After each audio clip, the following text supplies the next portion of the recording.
Good morning, students. Welcome to the online classes of Swami Keshwanand.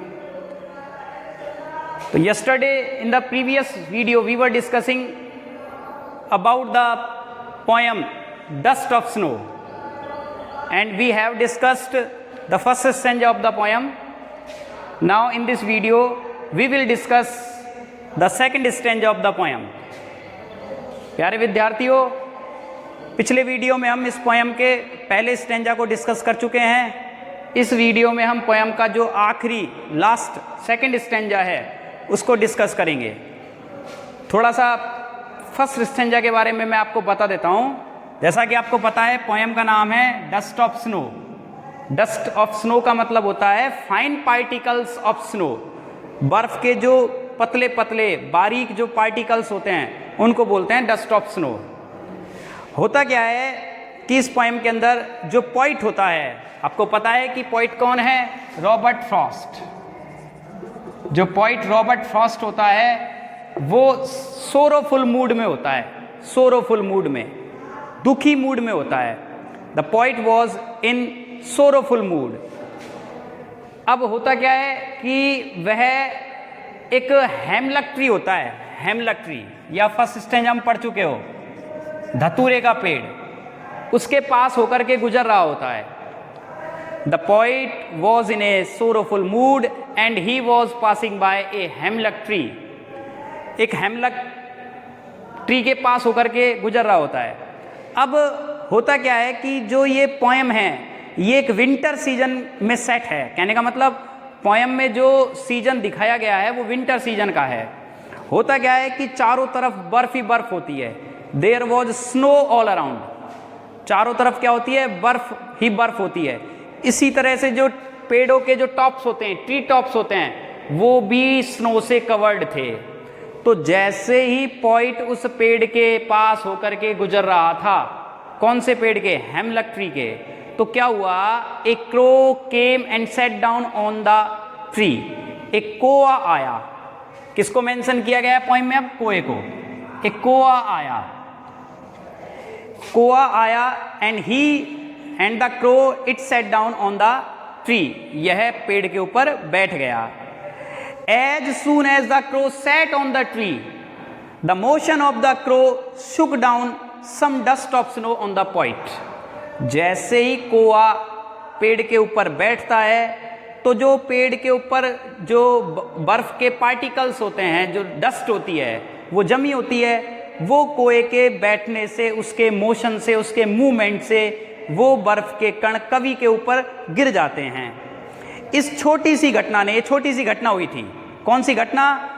कि कवि का पेड़ के पास से गुजरना और कोए का पेड़ के ऊपर बैठ करके कुछ बर्फ के कणों का कवि के ऊपर गिरना।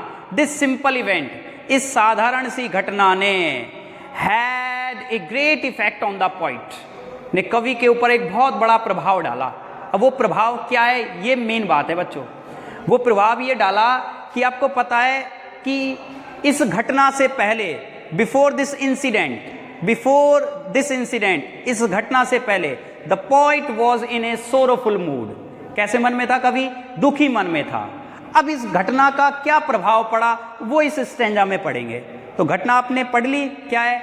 अब उसका इफेक्ट देखिए, आप क्या प्रभाव पड़ा। देखिए, has given my heart A change of mood.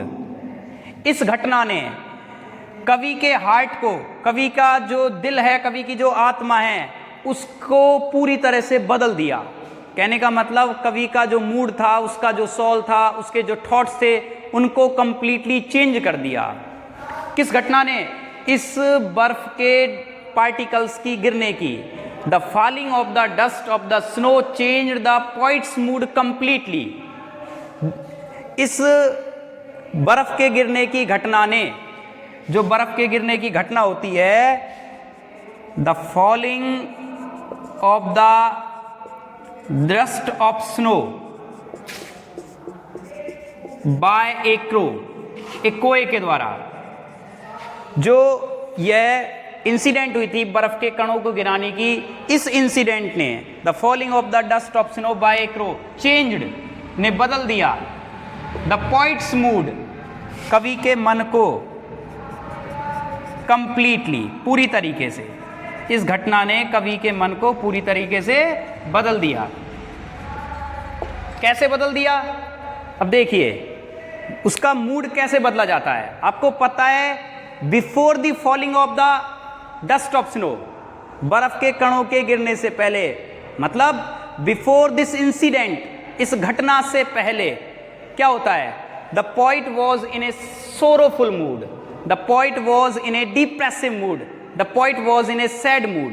कवि कैसे मूड में था? दुखी मूड में, सोरोफुल मूड में था इस घटना से पहले।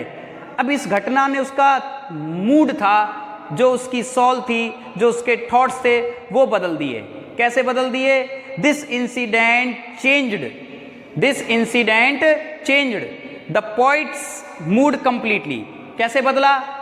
The poet was sad before the falling of this incident, या before the falling of the dust of snow.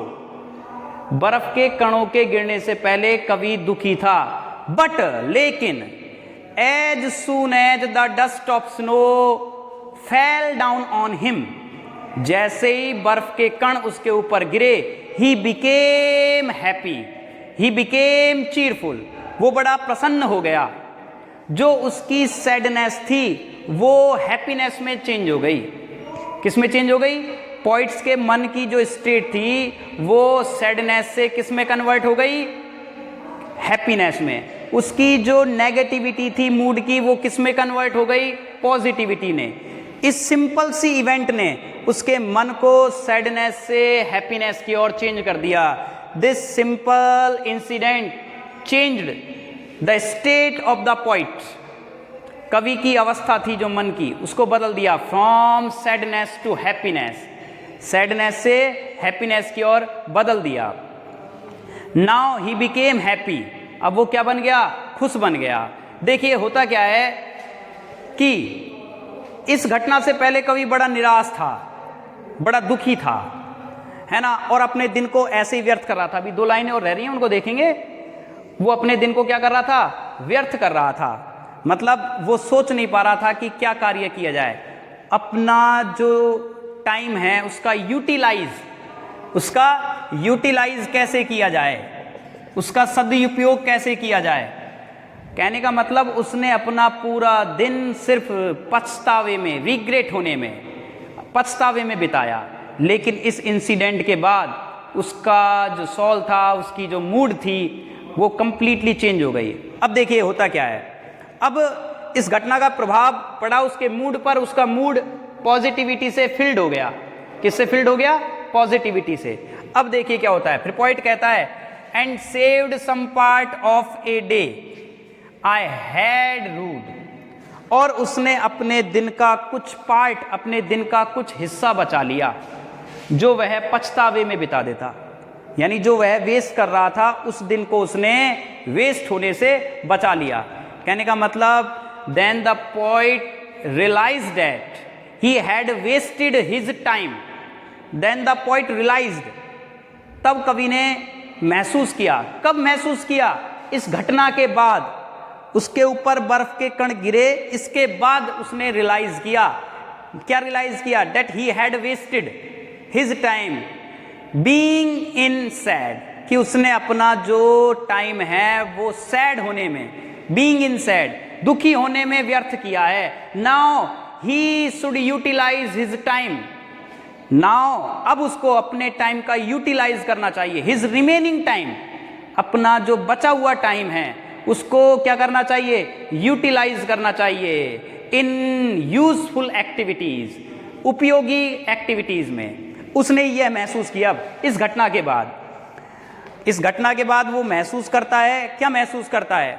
कि उसने अपना जो दिन है वो किस में बेकार कर दिया? दुखी होने में। अब उसे बचा कुचा जो दिन बचा है, जो वेस्ट हो गया वो तो कोई बात नहीं, गया दुखी होने में। अब जो बचा कुचा टाइम है उसे यूटिलाइज करना चाहिए उस टाइम को, किस में? यूजफुल एक्टिविटीज में, है ना। After this incident the poet realised that he had wasted, the poet realized that he had wasted his time, he had wasted his time being in sad, but now he thought that he should utilize his remaining time, his remaining day. अब उसे अपना remaining जो day है, बचा कुचा दिन है, वो utilise करना चाहिए इन यूजफुल एक्टिविटीज. दस ही सेव्ड हिज डे. इस तरह से उसने अपना दिन बचा लिया, जो पूरा का पूरा क्या हो जाता, व्यर्थ हो जाता. तो इस तरह से इस छोटी सी इंसिडेंट ने, कौन सी इंसिडेंट ने, डस्ट थी जो स्नो की, जो पार्टिकल्स थी उसके गिरने ने कवि का जो डे था, उसका जो दिन था, जो कि वो रिग्रेट में, पछतावे में व्यर्थ कर रहा था, उसको वेस्ट होने से क्या किया, बचा लिया. तो पोयम यह कहना चाहती है, पोयम यह मैसेज कन्वे करना चाहती है कि हमारी लाइफ में कभी कभी कुछ छोटी छोटी एक्टिविटीज़ ऐसी होती हैं जो कि हमारी आत्मा को, हमारी सोल को, हमारे मूड को क्या करती हैं, पॉजिटिविटी से फिल्ड कर देती हैं. जबकि दिखने में वो जो एक्टिविटीज़ होती हैं बड़ी कैसी होती हैं, स्मॉल होती हैं, बड़ी शॉर्ट होती हैं, लेकिन वो एक्टिविटीज़ बड़ा लार्जर सिग्निफिकेंस रखती हैं. But they have a larger significance.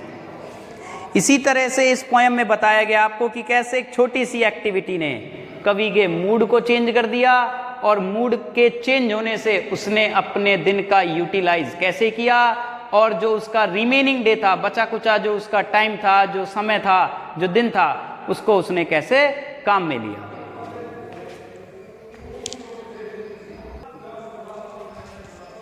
अब दोनों स्ट्रेंजर्स को एक साथ डिस्कस कर लेते हैं ओवरऑल, फिर नेक्स्ट वीडियो में हम इसकी एक्सप्लेन और इसके क्वेश्चन आंसर्स के बारे में डिस्कस करेंगे.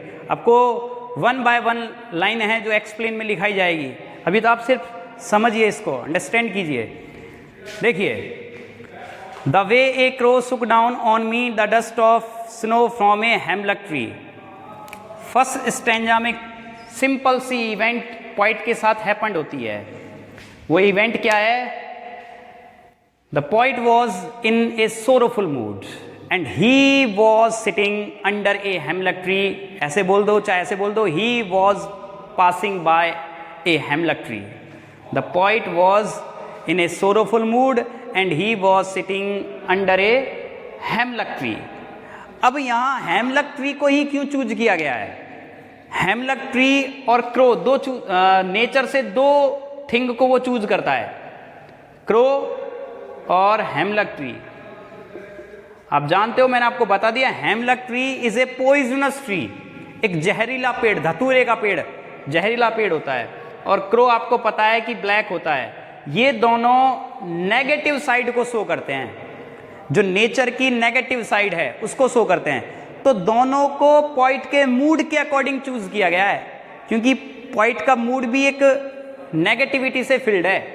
तो इसलिए पोइट ने इन दोनों को चूज किया है, क्योंकि क्रो और जो हेमलक ट्री है, ये the poet, the crow and the हेमलक tree shows the negative side of the nature.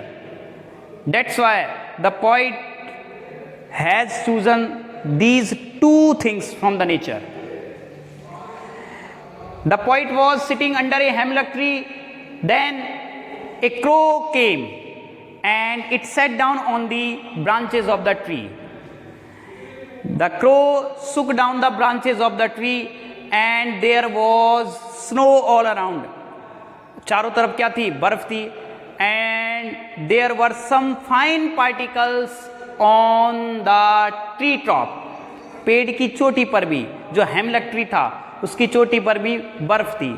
जैसे ही कोआ उस पेड़ के ऊपर बैठा, it shook down some fine particles of snow on the poet. तो इसने कवि के ऊपर जो बारीक कण होते हैं, फाइन पार्टिकल्स होते हैं, वो पार्टिकल्स कवि के ऊपर गिरा दिए. तो कवि के साथ ये एक छोटी सी क्या हुई? इंसिडेंट हैपेंड हुई. अब इस इंसिडेंट ने किया क्या? इस इंसिडेंट ने ये किया कि इस इंसिडेंट ने, this simple incident change the poet's mood completely. Before the falling of the dust of snow he was in a sorrowful mood, but after this incident he became happy, he became cheerful. इस घटना से पहले वह दुखी था और इस घटना के बाद वो क्या हो गया? हैप्पी हो गया, है ना. उसकी जो माइंड की स्टेट थी सैडनेस से, वो हैप्पीनेस में कन्वर्ट हो गई। सैडनेस से किस में कन्वर्ट हो गई? हैप्पीनेस में। दुखी मन से वो प्रसन्न मन में, खुश मन में परिवर्तित हो गया। और देखिए वो बड़ा डिप्रेसिव और सोरोफुल मूड में था, ये आपको पता है। इस तरह से उसने अपने दिन का जो पार्ट था वो बचा लिया। कहने का मतलब उसने अपना जो दिन था वो अब तक बर्बाद कर दिया था। किसमें? सिर्फ पछतावे में। He had wasted his day, his time being in sad. दुखी होने में बर्बाद कर चुका था वो अपने दिन को। He had wasted his time. लेकिन इस इंसिडेंट के बाद उसने सोचा कि नहीं, उसे अपना टाइम यूटिलाइज करना चाहिए कुछ यूजफुल एक्टिविटीज करके। तो इस तरह से उसने अपना दिन वेस्ट होने से क्या कर लिया? सेव कर लिया, बचा लिया, है ना। तो ओवरऑल होता क्या है? ओवरऑल ये होता है कि जो पोइट की सैडनेस होती है, जो पोइट का डिप्रेशन होता है, जो उसका निराशा होती है, जो उसकी सैडनेस होती है, was washed away by a simple incident. वो एक छोटी सी घटना के द्वारा वॉश्ड अवे। वॉश्ड अवे का मतलब होता है गायब हो जाना, धुल जाना, दूर हो जाना। कवि की सैडनेस होती है हिज सैडनेस। जो पोइट की सैडनेस होती है वो क्या होती है? इस छोटी सी इंसिडेंट के द्वारा वॉज वॉश्ड अवे। वो क्या हो गई? धो दी गई, वो धुंधली कर दी गई, वो मिटा दी गई। किसके द्वारा? इस सिंपल सी इंसिडेंट के द्वारा। तो इस सिंपल सी इंसिडेंट ने पोइट के ऊपर एक ग्रेट इफेक्ट किया, और वो इफेक्ट आपको पता है कि सोरोफुल से उसे क्या बना दिया? एक हैप्पीफुल मूड में चेंज कर दिया। और इसका रिजल्ट क्या निकला कि उसने अपना जो रिमेनिंग डे था, जो रिमेनिंग टाइम था, वो यूटिलाइज किया। और इस इंसिडेंट ने पोइट को पॉजिटिविटी से फिल्ड कर दिया। ठीक है स्टूडेंट्स, अब नेक्स्ट वीडियो में हम इसकी क्या पढ़ेंगे? एक्सप्लेन पढ़ेंगे। 2 स्टेंजा हैं, दोनों की line to line, line by line हम एक्सप्लेन पढ़ेंगे। तब तक के लिए धन्यवाद। थैंक्स।